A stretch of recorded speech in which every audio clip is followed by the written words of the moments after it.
Halo, selamat pagi. Udah sarapan belum? Udah pada ngopi belum?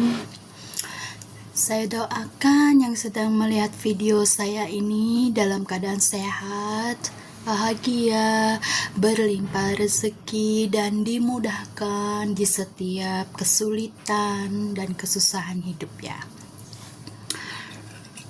Saya mau berceloteh tentang yang merasa istri serah, terus merasa dizolimi sama suaminya karena selingkuh dan ingin menikah lagi dan akhirnya menghancurkan harta bendanya. Gini loh, menurut pandangan pikiran saya, di dalam negara kita perselingkuhan itu sudah diatur dalam undang-undang hukum.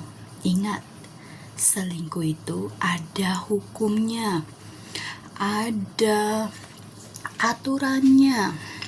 Jadi jangan macem-macem bagi laki-laki yang suka selingkuh, apalagi itu udah sah menjadi suami istri ya.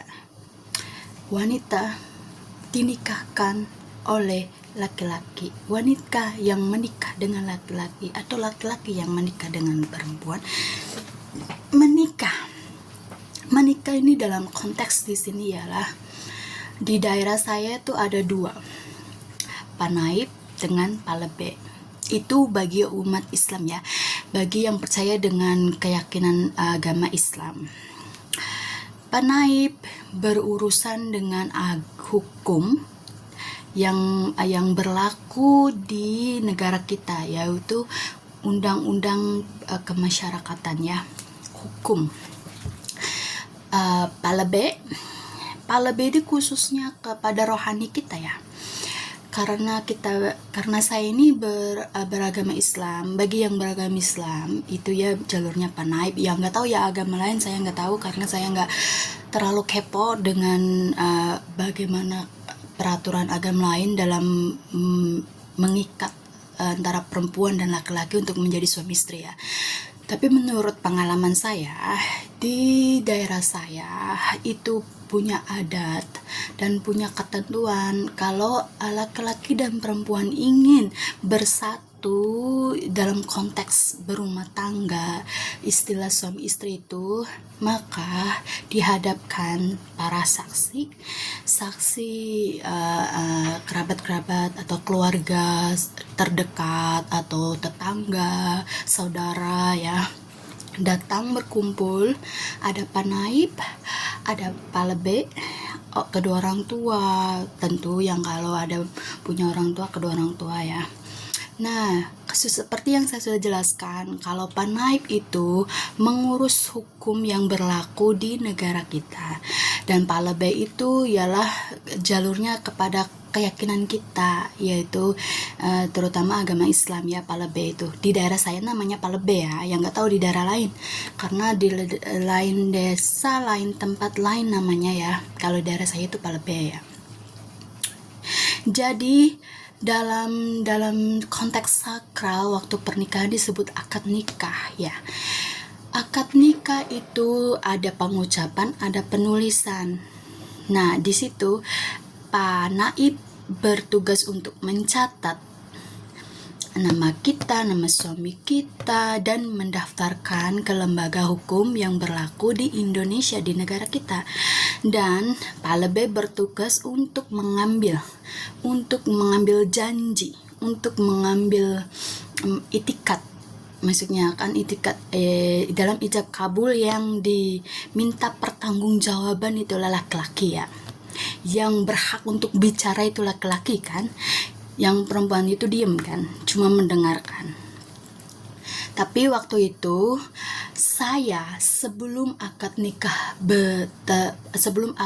dilakukan, Palebe memegang tangan saya terlebih dahulu untuk mengangkat sumpah saya, agar saya itu menjadi nanti kelak kalau sudah menikah akan menjadi istri yang baik, akan menjaga martabat diri sendiri gitu ya, sampai saya menangis waktu itu ya, nggak tahu mungkin saking terharunya atau apa, saya nangis waktu sebelum suami saya diijab kabul sama Pak Lebe itu ya.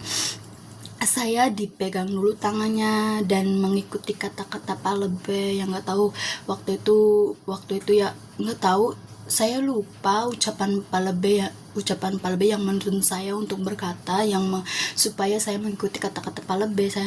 Saya lupa kata-katanya, tapi perasaan itu masih ada di hati saya karena bisa membuat saya menangis. Saking terharu atau apa ya, nggak tahu ya, tapi saya menangis waktu itu sangat terharu, berpikir saya ini udah melepas masa lajang saya, sekarang saya fokus dan saya mencoba untuk hidup dengan seseorang yang saya kenal tapi bukan dari kecil, tapi hanya beberapa bulan, dan berharap saya bisa mendapatkan atau menemukan kehidupan bahagia ke depannya, karena saya berharap saya bisa mempunyai keturunan yang lebih baik daripada kehidupan saya. Nah, waktu itu sewaktu Pak Lebe memegang tangan saya dan supaya saya mengikuti kata-kata Pak Lebe, itu yang ada dalam otak dan hati saya sehingga saya menangis ya.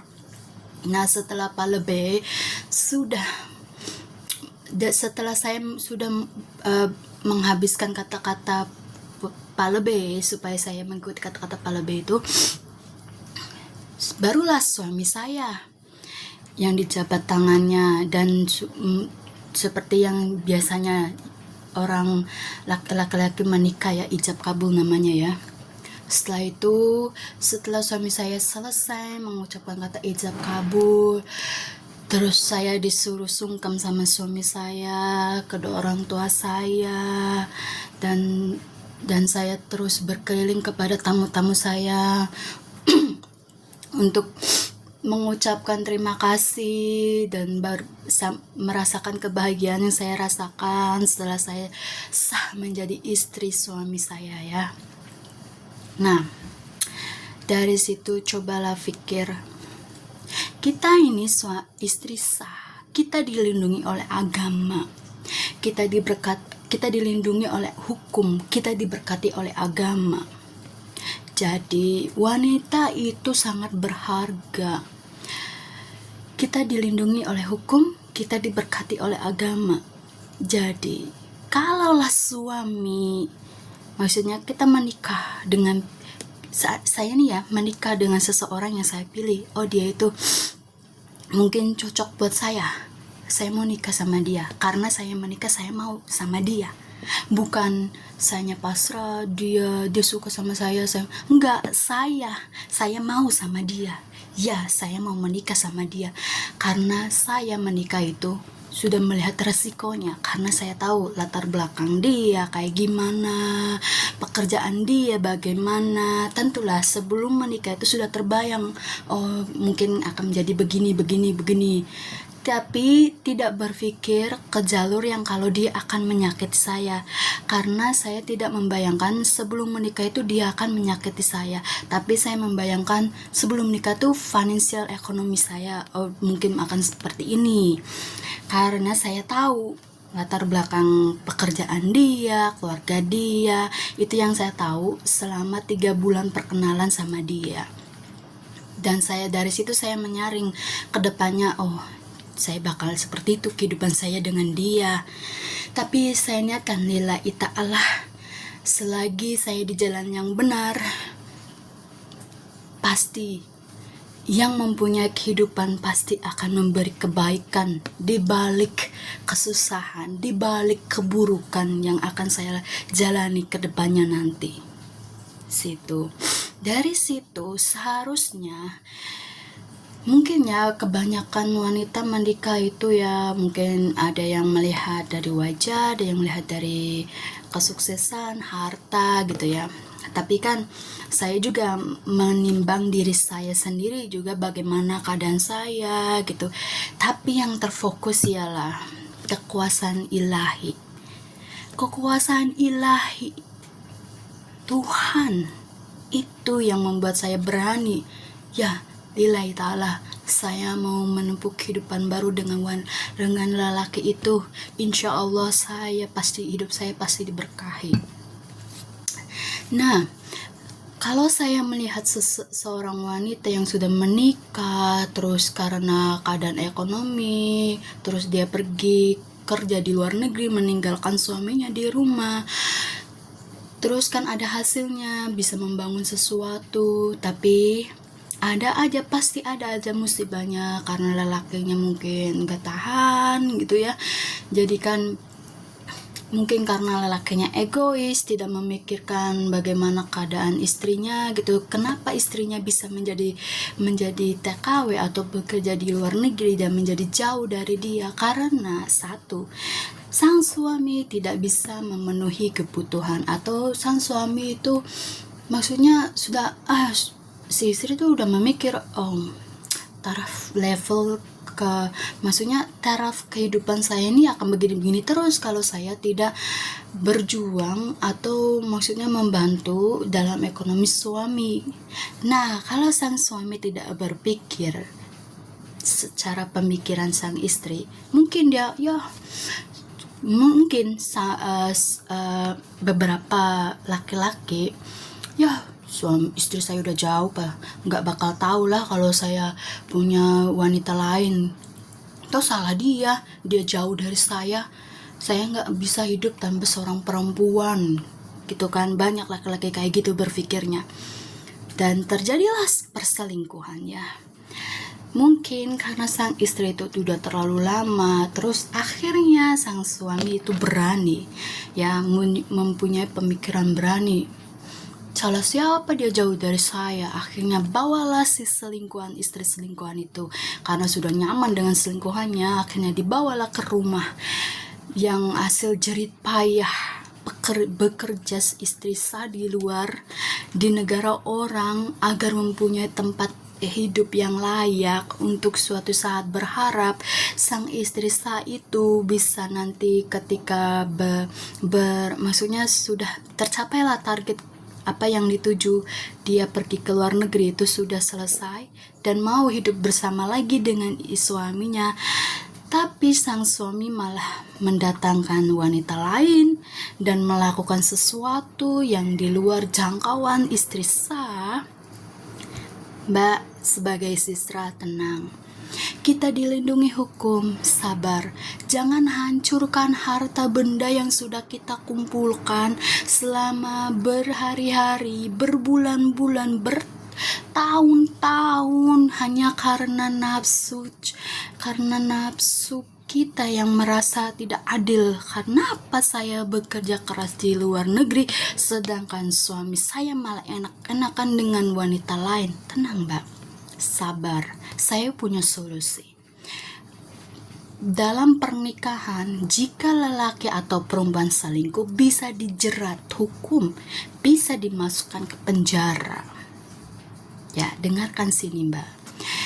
Yang berprofesi sebagai TKW khususnya ya, yang bekerja di luar negeri, yang sangat amat percaya pada suaminya, tetapi malah dikhianati oleh suaminya karena melakukan perselingkuhan.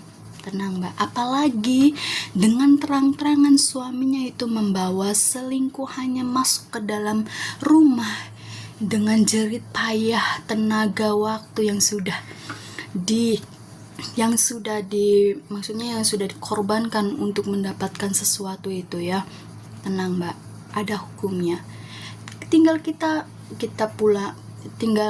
kita suruh seseorang, kita kan masih di luar nih Mbak ya, kita masih di luar, kita suruh seseorang, kalau iya benar kita suruh dia pantau, kalau iya benar dia memasukkan seseorang ke dalam rumah hasil jerit payah kita bersama, berharap suami bisa menjadi lelaki yang baik, tapi tidak bisa. Kita minta dengan seseorang, bayarlah, kasarnya kita bayar dia lah untuk jadi mata-mata suami Anda. Kita suruh dia supaya pantau, bila perlu foto atau buat video sebagai bahan bukti ya. Tapi foto dan videonya itu harus jelas Mbak, supaya nanti kita bisa maksudnya bisa membeli jasa pengacara ya. Jadi kan Mbak, hidup tuh ada hukumnya. Jangan sampai batin kita udah rusak, di dalam hati kita udah rusak karena pengkhianatan suami.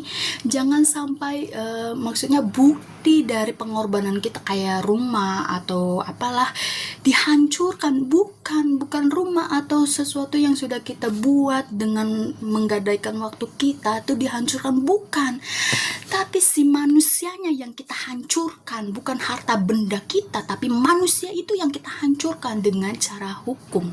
Seret mereka ke penjara. Itu juga sudah impas ya. Coba deh cari tahu, memang ada hukumnya.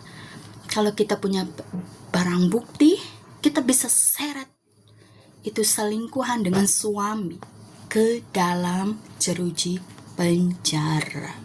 Ya, jadi nggak usah kita buang-buang tenaga terus kita menghancurkan bangunan itu, nggak usah. Tinggal kita fokus kerja, hasilin banyak duit. Kalau ya ketahuan suami Anda sudah berkhianat, sudah jelas-jelas membawa selingkuhannya, atau sampai meminta untuk menikah, menikah kalau tidak ada izin dari istri pertama. Hukum di negara kita tidak mengizinkan loh Mbak. Agama Islam tidak mengizinkan menikah. Memang ada dua ya di negara kita itu untuk Islam ya, ada nikah siri dan ada nikah secara hukum ilegal. Yakni ilegal itu yakni antara pemerintah itu tahu, bisa mendata kita secara resmi bahwa kita dengan suami kita terdaftar di dalam lembaga kepemerintahan negara kita ya. Tapi kalau menikah secara kiai atau secara siri itu antara kiai saja dengan laki-laki dan perempuan, tapi tidak terdaftar di hukum. Kita bisa seret dia Mbak, kita bisa seret mereka ke jeruji penjara. Jadi itu ya, jadi perempuan tuh jangan blow on banget ya. Kita sudah terbang ke luar negeri itu udah pinter, udah mentalnya udah sekuat baja, udah ninggalin orang-orang dan percaya masa depan kita itu pasti akan lebih baik gitu. Dan jangan simpanlah air mata, kita harus kuat, kita harus cari dan menggali informasi sebanyak mungkin, walaupun sambil bekerja, sambil menimba ilmu.